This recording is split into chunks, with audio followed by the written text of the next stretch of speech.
Lo pernah mikir nggak, selama ini tiap kali lo masak mie instan, lo rebus mie-nya, airnya lo simpan, lo tuang bumbu, terus lo sedot habis sampai mangkok kering kayak keramas di lidah. Tapi lo pernah nanya ke diri lo sendiri, itu air rebusan sebenarnya bersih atau racun sisa pabrik?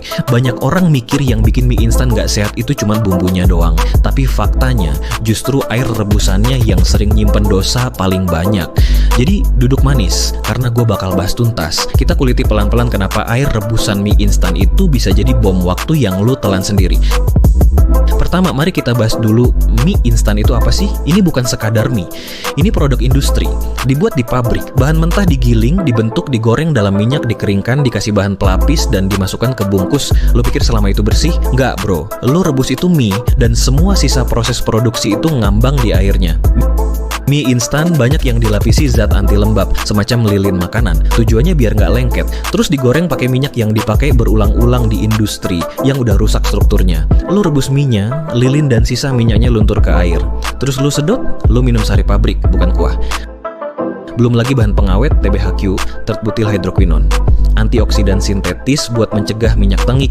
Dosisnya kecil sih, tapi kalau lo tiap minggu makan 2-3 bungkus mie, TBHQ itu numpuk, badan lo nggak bisa buang semuanya. Ada yang nempel, lama-lama efeknya nyata.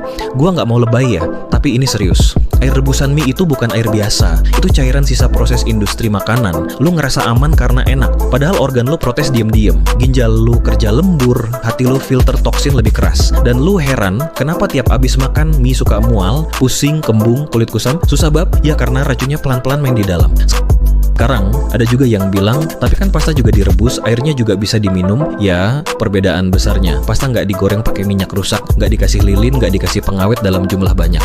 Bahkan, banyak chef buang air pasta dan pakai yang baru buat kuah. Tapi kita malah sayang buang air mie, padahal isinya ya gitu. Lucunya ya, air rebusan sayur yang isinya masih vitamin B dan C kita buang, tapi air rebusan mie kita minum habis. Otaknya kebalik bro, ini bukan soal irit, ini soal nalar. Sekarang mari kita bahas mitos-mitos klasik. Satu katanya, kalau mie direbus 2 kali udah aman dong. Jawabannya, nggak sepenuhnya. Iya, lebih baik daripada sekali rebus, tapi tetap aja sisa minyak, lilin, dan bahan olahan itu nggak semua hilang cuma karena lo rebus 2 kali. Dua katanya, yang bahaya tuh bumbunya doang. Yaelah, bumbunya memang tinggi MSG, sodium, dan penyedap, iya, tapi air rebusannya juga udah cemar. Jadi kalau lo masak mie, airnya nggak diganti, bumbunya lo masukin, semua itu combo maut.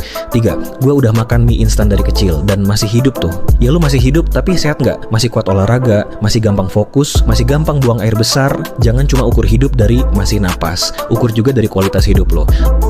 Oke, terus solusi aman gimana? Nih dengerin baik-baik, gua kasih resep simple. 1, rebus mie kayak biasa. 2, buang air rebusan pertama. 3, didihkan air bersih kedua, tuang ke mangkok baru masukin bumbu. 4, lebih bagus lagi tambahin topping alami, telur, sayur, irisan, daun bawang, bawang putih cincang. 5, dan jangan kebanyakan mie, maksimal 1-2 bungkus seminggu aja. Banyak yang nyinyir, alah lebay banget sih makan mie doang. Lah iya kalau lo makan mie cuma 1 bulan sekali. Tapi kenyataannya banyak yang tiap minggu makan. Bahkan ada yang jadi makanan harian. Itu bukan makanan, itu gaya hidup beracun. WHO udah bilang, makanan ultra proses kayak mie instan berkontribusi ke peradangan kronis, gangguan metabolik, bahkan kanker. Studi soal TBHQ nunjukin gangguan imun, perubahan perilaku, dan stres oksidatif di tubuh. Ini bukan ancaman halu, ini data ilmiah. Tubuh lu bisa bersih kalau diberi waktu dan asupan bener, tapi kalau tiap minggu dicekokin air rebusan mie, ya selamat datang jerawat, gangguan pencernaan, dan kulit kusam. Lu tahu kenapa badan lu cepet capek padahal nggak ngapa-ngapain? Karena energi lu abis buat netralin racun yang lu makan sendiri. Ironis ya. Gue bikin video ini bukan buat nyuruh lo berhenti makan mie instan, tapi biar lo nggak jadi korban kebiasaan bego yang dibungkus enak. Mulai sekarang, buang air rebusan mie, ganti air, kurangi bumbu, tambah bahan alami. Dan yang paling penting, mikir sebelum ngunyah. Lo bukan tempat sampah. Lo punya organ dalam yang kerja tiap hari buat jaga lo hidup. Jangan sakitin mereka cuma karena lo males rebus 2 kali. Kalau video ini ngebuka mata lo, pencet like sekarang. Share ke temen lo yang masih setia sedot kuah mie kayak kesedot dosa. Subscribe kalau lo pengen konten brutal tapi jujur. Dan tulis di komentar, gua buang air rebusan mie mulai hari ini, biar kita bisa buktiin makanan instan gak harus bikin lo bodoh instan juga.